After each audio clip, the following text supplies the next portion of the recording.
नमस्कार, आप देख रहे हैं समय साक्ष्य। मैं प्रीति रावत आपके साथ। इस समय हमारे साथ बातचीत के लिए मौजूद है राज्य आंदोलनकारी और बाल संरक्षण आयोग की अध्यक्ष उषा नेगी जी।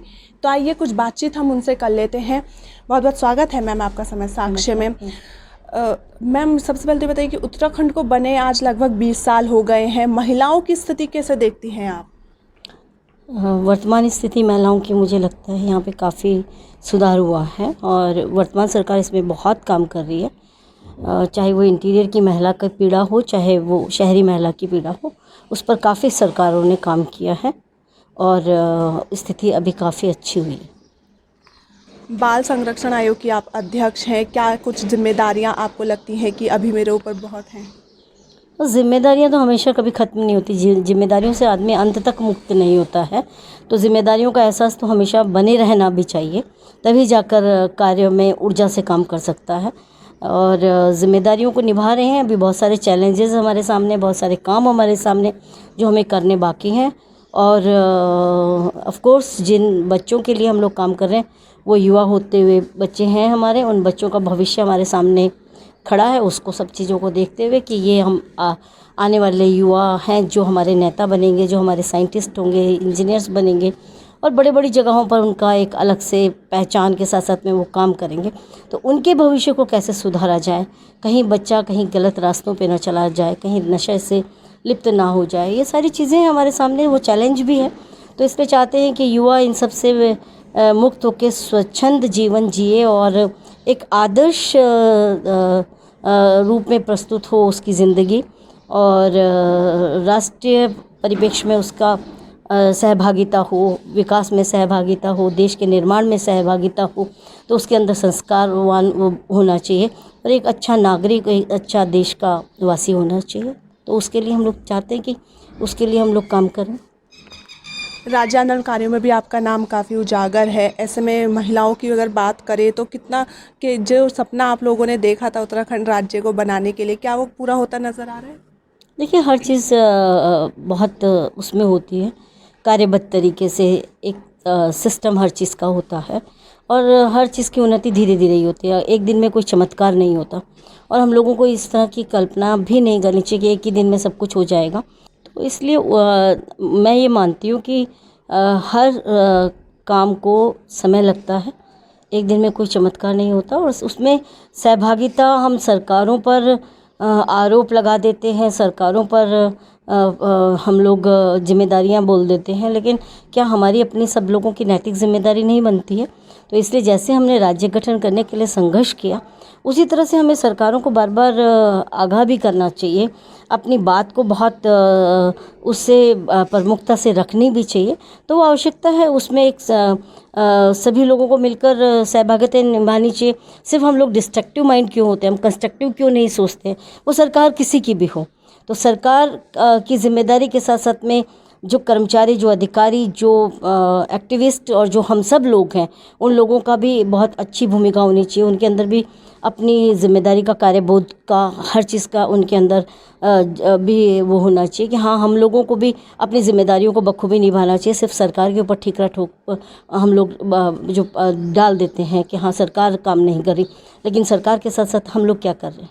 तो हमारी भी नैतिक जिम्मेदारी है। इसलिए मैं सभी लोगों से बार बार हमेशा कहती हूँ कि सिर्फ किसी को सिर्फ एक उंगली उठाकर ये उस पर आरोप लगा देना पर्याप्त नहीं है, क्योंकि आवश्यकता इस चीज़ की भी है कि हमसे वो 3 उंगलियां भी पूछने कि तुमने क्या किया।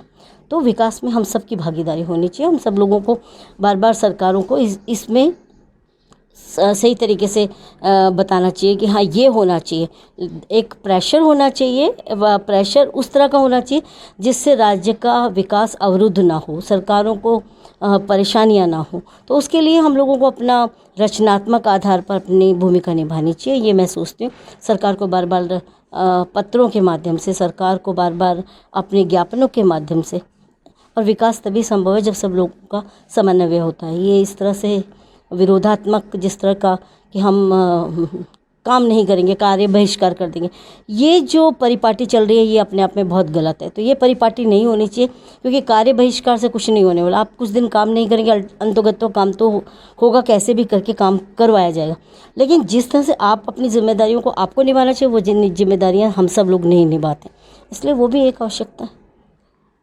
महिला दिवस की हम यहाँ बात करते हैं तो पहाड़ों में महिलाओं की स्थिति कैसे देखती है, क्योंकि आज भी जो है कहीं ना कहीं स्वास्थ्य सेवाओं को लेकर महिलाएं जो हैं जूझती हैं।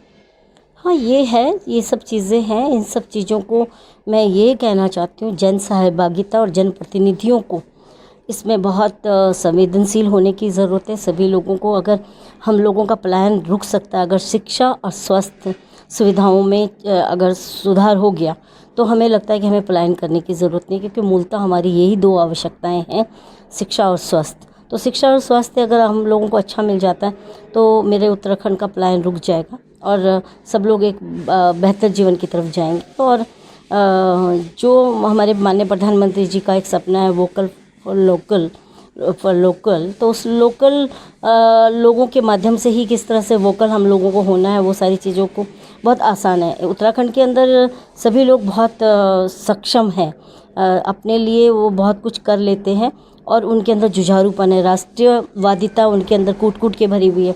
सीमाओं पर उन लोगों की वजह से हम लोग आज सुरक्षित भी हैं।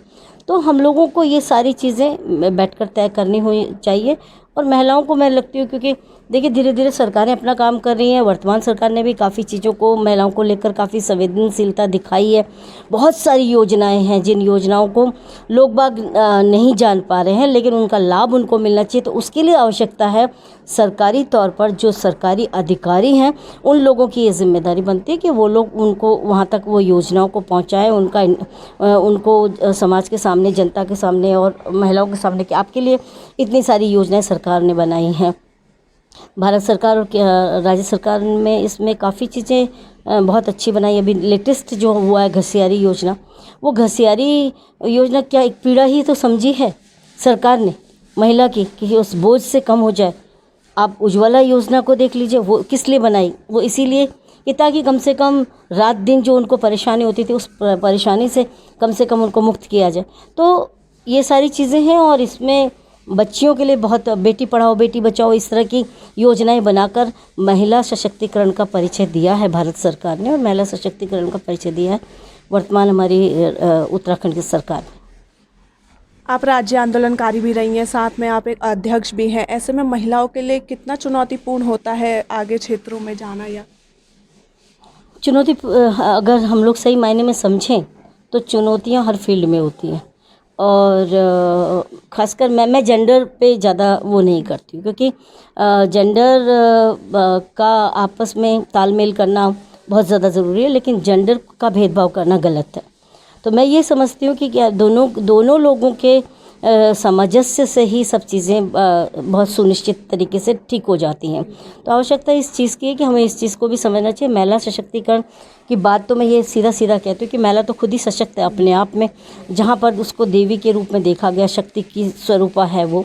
तो शक्ति का स्वरूपा ये ज़रूरी नहीं है कि हम ये सोचें कि हाँ जी ये देवी हैं तो पूजा देवी के रूप में नहीं, आप उसको शक्ति के रूप में देखें। शक्ति क्योंकि उसके अंदर है, वो गृहस्थी बहुत बखूबी चलाती है, बहुत अच्छे से अपने घर में सामंजस्य से बिठाती है।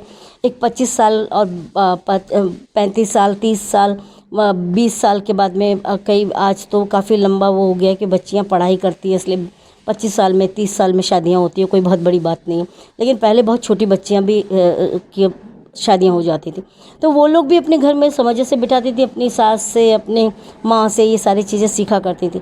तो जब वो घर को बहुत बखूबी तरीके से सजा संवार के अपने बच्चे को संस्कारवान बनाती हैं, अपने परिवार का पूरा काम करती हैं, सारे कामों को करने के बाद में जब वो समाज के हित के लिए भी जब बाहर निकलती है, तो उससे बड़ा एग्जाम्पल सशक्तिकरण का और क्या हो सकता है। तो ये तो अपने आप में बहुत बड़ा सशक्तिकरण है कि जो हर चीज़ में तालमेल बिठाए वो सशक्त है। उसको आवश्यकता है अपने बारे में समझने की, आखिर मैं हूँ कौन।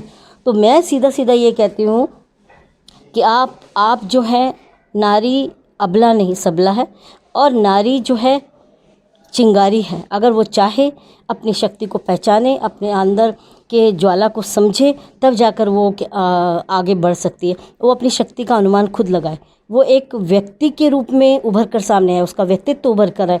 एक बेटी, एक माँ, एक बहन और एक पत्नी के रूप में उसकी पहचान स्वतः होती है। लेकिन अगर उसको अपनी पहचान बनानी है तो उसको आगे आके समाज के बीच में काम करना और एक अलग से कुछ इस तरह से कार्य करके अपनी पहचान बनाना वो ज़रूरी है कि उसको उसके नाम से पहचाना जाए। तो ये एक बहुत ज़्यादा ज़रूरी है।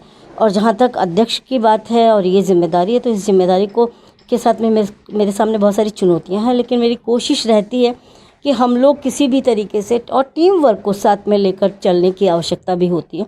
तो इसलिए अपने कामों को किस तरह से अंजाम देना है उसके बारे में पूरा चिंतन मनन करना और पूरे तैयारी के साथ में विभागीय स्तर पर किस तरह से को इसमें उनको संचालित करवाना कि ये योजना है, इस योजना का क्रियान्वयन होना चाहिए, उसके लिए हम लोग काम करते रहते हैं।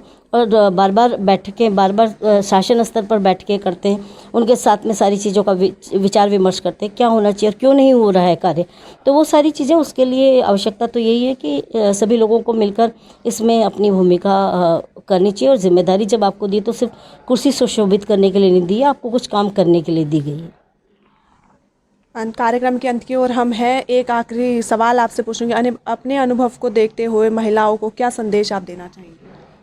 मैंने वही कहा कि नारी तू अबला नहीं सबला है, चेतेगी जागेगी तभी तेरी पहचान बनेगी। तो ये आवश्यकता है। और सशक्त नारी जो है वो हमेशा अपनी जो है कार्य प्रणाली के आधार पे, क्योंकि वो घर में बहुत अच्छी तरह से अपनी भूमिका को निभाती है, वो समाज में भी अपनी भूमिका को बहुत अच्छी तरह से निभाती है। और आज इसका उदाहरण है, पायलट महिला है, फाइटर पायलट महिला है, अंतरिक्ष में महिला पहुंच गई। तो इसलिए आप कर्मयोगी हैं, अपने कर्म को करते जाएं। और समाज में जिस तरह की भी चीज़ें कुप्रथा है, समाज के अंदर जो चीज़ें हैं उस चीज़ को समझना चाहिए। आज हम लोगों के सामने ये बहुत बड़ी चुनौती है, बेटियां बहुत कुछ कर रही हैं, इसलिए ये भेदभाव की जो चीज़ें हैं उसको बिल्कुल उनको ख़त्म कर देना चाहिए कि बेटा ज़्यादा अच्छा होता है, बेटी को वो थोड़ा कम आंकना, उसकी शिक्षा की तरफ कम ध्यान देना। ये चीज़ें, हालांकि इसमें बहुत सुधार आया है लेकिन अभी भी आवश्यकता है। इसलिए मेरा सभी से यही कहना है कि आप अपनी बेटियों को कम ना आंकें, बेटियों को पूरा तरीके से उठने दें, उनको पढ़ने दें, उनकी शिक्षा की तरफ ध्यान केंद्रित करें। जिस तरह से आप बेटों के लिए चिंतित रहते हैं, बेटों के भविष्य को लेकर चिंतित रहते हैं, उसी तरह से बेटियों की भी चिंता करें। ये बहुत ज़्यादा ज़रूरी है। और इतना ही आप लोगों के माध्यम से कहना चाहूँगी कि अंतर्राष्ट्रीय महिला दिवस पर मैं सब लोगों को हार्दिक बधाई देती हूँ। और पूरे उत्तराखंड की महिलाओं को यही कहती हूँ कि उत्तराखंड की महिला तो वैसे भी इतिहास में गौरवान्वित है और इतिहास में उसकी सशक्तता की पहचान और उसका उदाहरण दिया जाता है। इसलिए आप कमज़ोर नहीं हैं, आगे बढ़िए। और इस अंतर्राष्ट्रीय महिला दिवस को एक दिन के रूप में नहीं, हमेशा महिला दिवस है और हमेशा इसको इसी तरह से मनाते रहें। जय भारत, जय उत्तराखंड। बहुत बहुत धन्यवाद आपका समय साक्ष्य में समय देने के लिए। यह थे हमारे साथ राज्य आंदोलनकारी और बाल संरक्षण आयोग की अध्यक्ष उषा नेगी, जिनका कहना है कि महिलाएं सिर्फ घर पर नहीं, बाहर अन्य क्षेत्रों में भी सशक्त है और उनको कम आंकने की भूल बिल्कुल भी ना करें। अन्य जानकारियों के लिए भी देखते रहिए समय साक्ष्य में प्रीति रावत, कैमरा पर्सन नेहा के साथ।